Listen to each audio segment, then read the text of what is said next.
नमस्कार. भारतीय जनता पार्टी प्रदेश कार्यालयामध्ये आयोजित या पत्रकार परिषदेमध्ये आपल्या सगळ्यांचं स्वागत. संजू बाबा राऊत आज जळगाव जिल्ह्याच्या दौऱ्यावर होते आणि त्यांनी सांगितलं की 3 वर्ष अजून निवडणुकीला आहेत.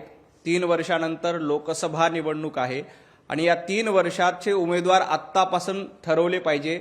संघटनेची बांधणी केली पाहिजे. खासदारकी कोण लढणार याबद्दलचा निर्णय घेतला पाहिजे.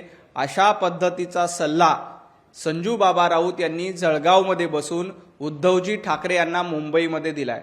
कारण उद्धवजी ठाकरेंना घराबाहेर पडतात, आदित्य ठाकरे घराबाहेर पडत नाहीत, परंतु संजय राऊत स्वतः घराबाहेर पडलेत आणि जळगावमध्ये बसून सांगतायत की 3 वर्ष अजून निवडणुकीला आहेत, आपण संघटन बांधणीकडे लक्ष दिलं पाहिजे.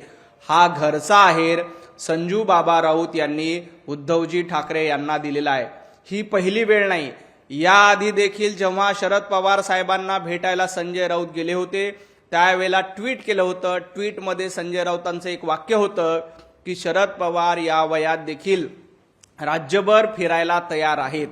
याचा अर्थ उद्धवजी ठाकरे अद्याप राज्यात फिरायला तयार नाहीत, मातोश्रीच्या बाहेर फिरायला तयार नाहीत असं म्हणत संजय राऊत यांनी त्याही वेळेला उद्धवजी ठाकरेंवर निशाणा मारला.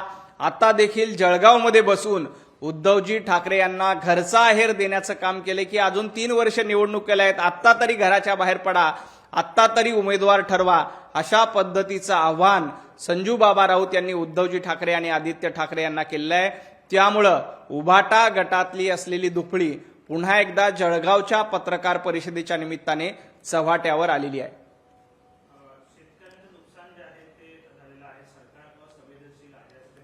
त्या पत्रकार परिषदेमध्ये सुरुवातीला संजय राऊतांच्या तोंडून खरं वाक्य आलं. ते म्हणाले सरकार संवेदनशील आहे. नंतर त्यांनी सावरासावर केली आणि मग म्हणाले की सरकार असंवेदनशील आहे.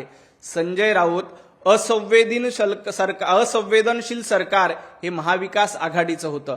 जेव्हा उद्धवजी ठाकरे बांधावर गेले होते आणि शेतकऱ्यांना सांगितलं आम्ही 25,000 देऊ, 50,000 रुपये देऊ, दमडी देखील उद्धवजी ठाकरे तुम्ही दिली नव्हती.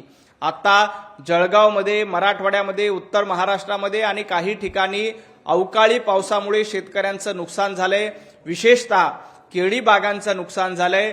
या सगळ्या प्रकरणामध्ये तातडीनं पंचनामे करण्याचे आदेश सरकारच्या वतीनं देण्यात आले आहे.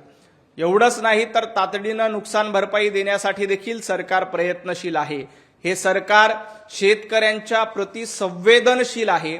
त्यामुळे संजय बाबा कुठलीही निवडणूक नसताना या सरकारनं कर्जमाफीची घोषणा केली.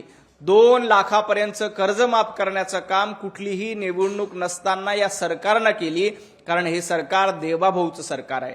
हे सरकार शेतकऱ्यांचं सरकार आहे आणि हे सरकार हे संवेदनशील सरकार आहे. कुठलीही निवडणूक नाहीये, 3 वर्ष कुठलीही मतदान होणार नाहीये, तरी देखील शेतकऱ्यांची कर्जमाफी करण्याची हिंमत ही देवेंद्रजी फडणवीस यांनी दाखवली. महाविकास आघाडीनं फक्त आश्वासन दिले, बांधावर जाऊन बस म्हटले, परंतु घरामध्ये बसून कारभार केला. हे सरकार संवेदनशील आहे तर महाविकास आघाडीचं सरकार असंवेदनशील होतं. संकटमोचक हे रस्त्यावर उतरतात, बांधावर जातात, शेतकऱ्यांशी संवाद जातात. संजय राऊत तुमचे नेते कुठे आहेत ते सांगा. तुम्ही घरकोंबडा म्हणून काम केले. तुमचे उद्धवजी ठाकरे जळगावमध्ये येऊन नुकसानाची पाहणी करणार आहेत का?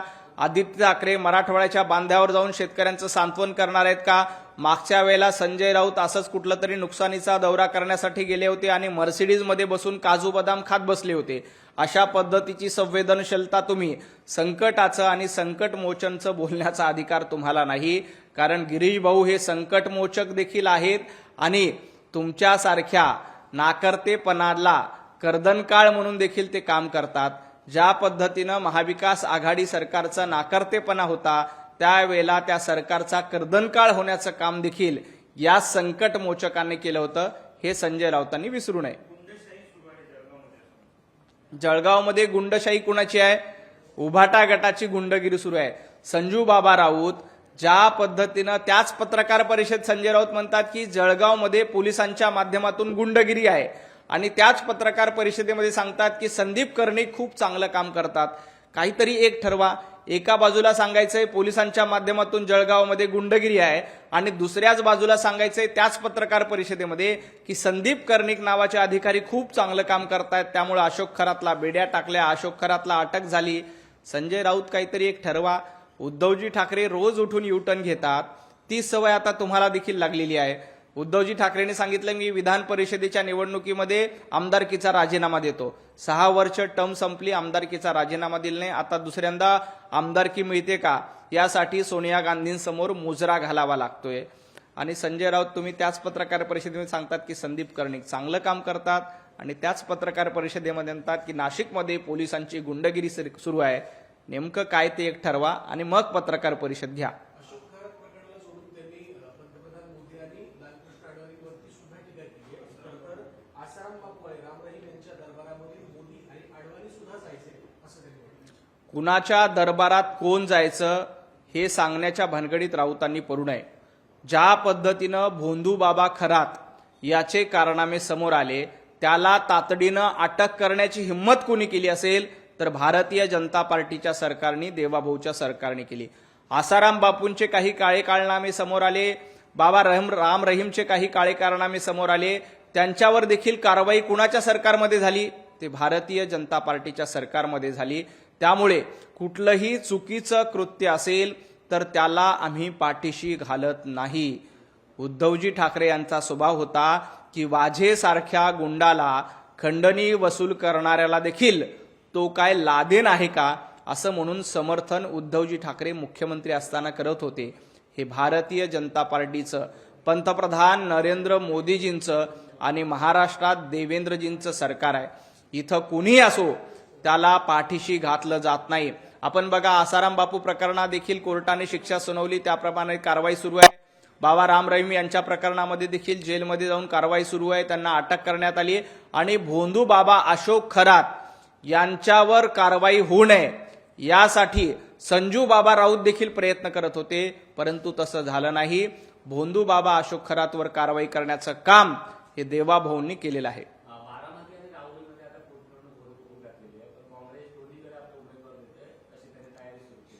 नाही, संजय राऊत असं म्हणतात की महाविकास आघाडीच्या तिन्ही पक्षांनी एकत्रित बसून निर्णय घेतला पाहिजे. आता महाविकास आघाडीचा समन्वय बघा. काँग्रेस परस्पर राहुरीमध्ये आणि बारामतीमध्ये उमेदवार देणार अशी घोषणा करते आणि संजय राऊत जळगावमध्ये बसून सांगतात की समन्वय राखला पाहिजे. कसला समन्वय? मुळामध्ये महाविकास आघाडीच्या ठिकऱ्या पडलेल्या आहेत. 3 दिशेला 3 घांची दोंड आहेत आणि यामुळं यांचं एकमत नाही. राहुरीची निवडणूक असू द्या, बारामतीची निवडणूक असू द्या, जिल्हा परिषद, पंचायत समिती, महापालिकेच्या निवडणुका असू द्या, महाविकास आघाडीचे 3 दिशेला 3 दोंड आहेत आणि यांच्या ठिकऱ्या उडलेल्या आहेत. त्यामुळे काँग्रेसनी परस्पर राहुरीची निवडणूक लढणार अशी घोषणा केली आणि संजय राऊत शरद पवार साहेबांची प्रवक्तेगिरी करत सांगतायत की राहुरीच्या जागेवर शरद पवारांच्या राष्ट्रवादीचा हक्क आहे. संजय राऊत उभाटा गटाचं मीठ खायचं आणि प्रवक्तेगिरी मात्र शरद पवार साहेबांची करायची, हा धंदा तुमचा सुरू झालाय. पवार साहेबांना येऊन, राष्ट्रवादीला येऊन सांगू द्या ना की आम्ही राहुरीची निवडणूक लढणार आहोत. तुम्हीच स्वतः घोषणा का करतायत? आणि काँग्रेसनं तर आधीच राहुरी आणि बारामती या दोन्ही जागा लढणार अशा पद्धतीच्या घोषणा केल्यात, मुलाखती देखील घेतलेल्या आहेत. त्यामुळं काँग्रेसनं उद्धवजी ठाकरे आणि शरद पवार साहेब यांच्या पक्षाला अक्षरशः फाट्यावर मारलेला आहे. काही दिवसापूर्वी रोहित पवारांनी असा उल्लेख केला होता की अजित पवार यांच्या फोटोवरती बाबाने फुल्या ज्या आहेत केल्या होत्या आणि आणखी काही नेत्यांच्या सुद्धा फुल्या ज्या आहेत क्रॉस फुल्या केल्या होत्या असं त्यांनी म्हटलं होतं. सुषमा अंधारे असं म्हणतात की मुख्यमंत्री देवेंद्र फडणवीस यांच्या फोटोवर असा क्रॉस फुल्या ज्या आहेत होत्या अशी एक माहिती मिळाली. कुठल्या भोंदू बाबाने कुणाच्या फोटोवर फुल्या मारल्या म्हणून काहीही होत नाही. कावळ्याच्या श्रापानं गाय मरत नाही. या प्रकरणामध्ये सविस्तरपणे चौकशी सुरू आहे. परंतु मला सुषमा अंधारे आणि रोहित पवार या दोघांनाही सांगायचंय की जनतेनं तुमच्या पक्षावर फुल्या मारल्या. जनतेनं तुमच्या पक्षावर फुल्या मारल्यामुळं विधानसभेच्या निवडणुका, जिल्हा परिषदेच्या निवडणुका, महापालिकेच्या निवडणुकीत तुम्हाला घरी बसवलंय. त्यामुळं जनतेने मारलेल्या फुल्या महत्वाच्या असतात. जनतेने तुम्हाला घरी बसून तुम्हाला नाकारलेलं आहे. आधी जनतेने मारलेल्या फुल्या या बघा. आणि जनतेनं देवेंद्रजींना एकदा नाही, दोनदा नाही तर 3 वेळेला निवडून दिले. महायुतीचं सरकार अतिशय भरभक्कम आहे आणि खरात प्रकरणामध्ये जे कोणी दोषी असतील त्यांच्यावर निश्चितपणे कारवाई केली जाईल. अशा भोंदू बाबांनी कुणाच्याही कितीही फोटोवर फुल्या मारल्या तरी जोपर्यंत जनतेचे आशीर्वाद देवाभाऊंच्या सोबत आहेत, भारतीय जनता पार्टीच्या सोबत आहेत, महायुतीच्या सोबत आहेत, तोपर्यंत ना सुषमा अंधारेंच्या फुल्यांनी फरक पडणार आहे, ना रोहित पवारांच्या फुल्यांनी फरक पडणार आहे. हे सरकार जनतेच्या आशीर्वादाने आलेलं आहे आणि असंच पुढचे 25 वर्ष महायुतीचं सरकार भक्कम राहील. लेखिका आणि सामाजिक कार्यकर्त्या अरुणा सभांडकर यांनी मुख्यमंत्र्यांना एक पत्र दिलेलं आहे. या प्रकरणामध्ये सगळ्या ज्या महिला आहेत त्यांच्यावरती सुद्धा कारवाई करणं गरजेचं आहे असं नाही, लगेच महिलांवर कारवाई करायची का नाही हा तपासानंतरचा निर्णय होईल. ज्या पद्धतीच्या वेगवेगळ्या मागण्या येत आहेत याबद्दल सरकार निश्चितपणे विचार करेल. पण एक गोष्ट लक्षात घेतली पाहिजे की या महिलांना देखील फसवलं असण्याची शक्यता आहे. कुठलीही महिला अशा पद्धतीनं अशा भोंदू बाबाकडे जाणार नाही. महिलांचा अपमान होईल अशा पद्धतीचं विधान, अशा पद्धतीचं वक्तव्य देखील कोणी करू नये. या प्रकरणामध्ये सरकार तपास करते. जो कोणी दोषी असेल, मग तो भोंदू बाबा खरात असेल किंवा एखादी महिला असेल, कुणालाही सोडलं जाणार नाही. एवढं सगळ्यांनी लक्षात ठेवावं. राष्ट्रवादीची 2 पत्र जी आहेत ती आता समोर आलेली आहेत. 16 फेब्रुवारीला निवडणूक आयोगाला पत्र देण्यात आलं होतं. त्यामध्ये तटकरे आणि पटेलांनी पाठवलेलं पत्र अध्यक्षाप्रमाणे कार्यकारी अध्यक्षाने अधिकार देण्याचा उल्लेख होता. नाही, ह्या दोन्ही पत्रा प्रकरणामध्ये राष्ट्रवादी पक्षाच्या सर्वेसर्वा सुनेत्राताई पवार या राष्ट्रवादीच्या सर्व निर्णय घेण्याच्या पूर्ण समर्थ आहेत. त्यांचं नेतृत्व सक्षम आहेत की ते राष्ट्रवादी पक्षाबद्दल योग्य ते निर्णय घेतील. आपण काल पार्थ पवार यांचं देखील ट्विट बघितलंय की त्यांनी देखील सांगितलं की तटकरे असतील किंवा प्रफुल्ल पटेल असतील यांच्याबद्दल त्यांच्या मनामध्ये कुठलाही वाद संवाद विवाद नाहीये. यावर संजय राऊत म्हणतात की या 2 पक्षामध्ये वेगवेगळी फूट पडली आहे. संजय राऊत, तुमच्या पक्षामध्ये काय फूट पडली बघा. एका बाजूला उद्धव ठाकरेंचा गट आहे, दुसऱ्या बाजूला संजय राऊतांचा गट आहे. असे 2 गट उभाटामध्ये पडलेत.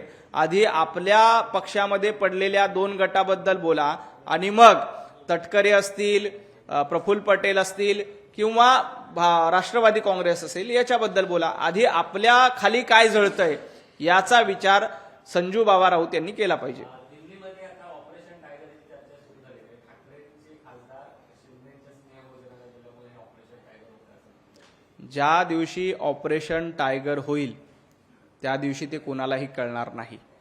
याआधी देखील संजय राऊतांच्या नाकाखालून 40 आमदार निघून गेले. हे झोपेत बसले होते आणि महायुतीचं त्यावेळी सरकार आलं. आता देखील रोज उठून ऑपरेशन टायगर होणार, ऑपरेशन लोटस होणार अशा भविष्यवाण्या करण्याचं काम संजू बाबा राऊतांकडनं केलं जात आहे. कारण भोंदू बाबा खरातचा उद्योग बंद झाल्यानंतर संजू बाबा राऊत यांनी आपला नवीन उद्योग सुरू केलाय की ऑपरेशन टायगर होणार, ही भविष्यवाणी होणार. राष्ट्रवादीचे 25 आमदार भारतीय जनता पार्टीमध्ये जाणार, उबाटा गटाचे 10 लोक भारतीय जनता पार्टीमध्ये जाणार. कारण भोंदू बाबा खराताचं दुकान बंद पडल्यानंतर संजू बाबा राऊतांना वाटतं की आपला फॉर्ममध्ये धंदा येईल, परंतु असं काही होणार नाही. ज्या दिवशी कुठलं ऑपरेशन होईल त्या दिवशी ते कुणालाही कळणार नाही. एवढं संजू बाबा राऊत यांनी लक्षात ठेवावं. मुंबई महानगरपालिकेच्या शाळेमध्ये मनाचे श्लोक देण्यात यावं असं एक पत्र आहे. ते किशोरी पेडणेकरांकडून हा प्रस्ताव देखील आहे, तो मांडण्यात येणार आहे. तर MIM कडून याला विरोध होतोय. भाजपची नेमकी काय भूमिका? भारतीय जनता पार्टीची हीच भूमिका आहे की राष्ट्रप्रथम हे धोरण ठेवून इथलं शिक्षण खात्याने काम केलं पाहिजे. राष्ट्रप्रथम या नयाने ज्या काही गोष्टी येतील त्या शिक्षणामध्ये समावेश केला पाहिजे, ही भारतीय जनता पार्टीची भूमिका आहे. आता किशोरीताई पेडणेकर यांनी हा प्रस्ताव दिलाय. तो प्रस्ताव महापालिकेमध्ये येईल. महापालिकेमध्ये त्यावर सविस्तर चर्चा होईल. परंतु या प्रकरणामध्ये राष्ट्रप्रथम आणि राष्ट्र विचाराला स्थान देण्याचं काम शिक्षणामध्ये निश्चितपणे केलं जाईल. MIMनी कितीही विरोध करू द्या त्याचा काहीही फरक पडणार नाही.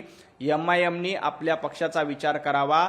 महापालिकेमध्ये हा प्रस्ताव आल्यानंतर त्याबद्दलचा योग्य ते निर्णय महापालिकेची संपूर्ण समिती मिळून घेईल. असं म्हणाले की ज्या बाबासाहेबांनी संविधानाची निर्मिती केली त्या बाबासाहेबांच्या मनावर सुद्धा मनाच्या श्लोकांचा परिणाम होता. त्यामुळे याचं महत्व त्यांना देखील माहिती नाही. मनाचे श्लोक हे सर्वसामान्य लोकांना किंवा मनाच्या श्लोकातून राष्ट्रभक्ती जागे होते आणि मनाच्या श्लोकातून संस्कारक्षम आयुष्य होतं हे आपल्या सगळ्यांना माहिती आहे. मनाचे श्लोक आपण देखील शाळेमध्ये असताना वेगळ्या ठिकाणी आपण बघितलेले आहेत, ऐकलेले आहेत, मनन चिंतन वाचन त्या सगळ्यांचं केलेलं आहे। याबद्दल तो अभ्यासक्रमात समावेश करायचा का नाही करायचा याचा निर्णय महापालिकेच्या सर्वसाधारण सभेमध्ये होईल।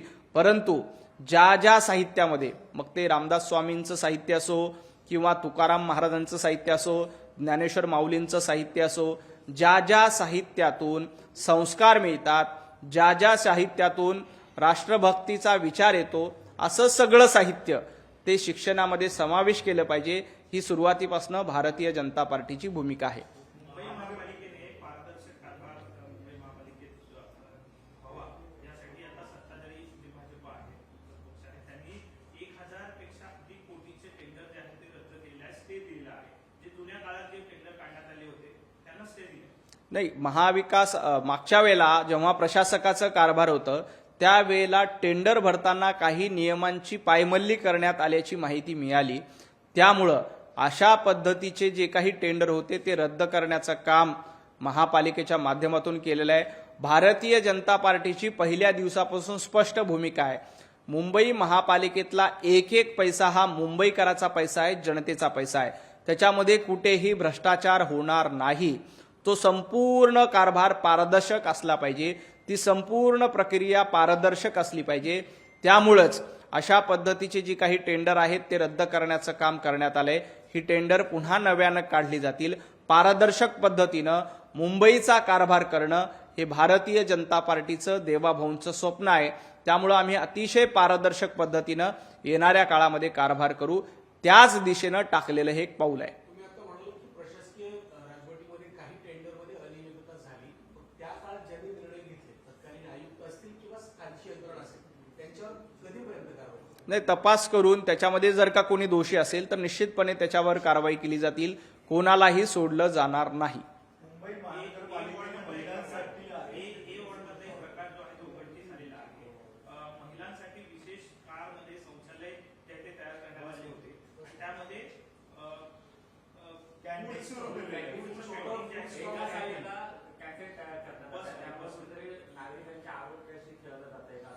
अतिशय चुकीची बाब आहे। अशा पद्धतीनं मुंबईकरांच्या आरोग्याशी खेळणं, नागरिकांच्या आरोग्याशी खेळणं चुकीचं आहे। या प्रकरणामध्ये महापालिका निश्चितपणे कारवाई करेल की अशा पद्धतीने एका बाजूला टॉयलेट दुसऱ्या बाजूला कॅन्टीन असे जर का प्रकार कोणी करत असतील तर ते मुंबईमध्ये खपवून घेले जाणार नाही। मुंबईकरांच्या आरोग्याशी कुणीही खेळत असेल तर त्याला निश्चितपणे शिक्षा करण्याचं काम प्रशासकीय पातळीवर केलं जाईल आणि महापालिकेत देखील हा प्रश्न उठवून त्या दोषींवर योग्य कारवाई करण्याच्या सूचना दिल्या जातील। खूप खूप धन्यवाद।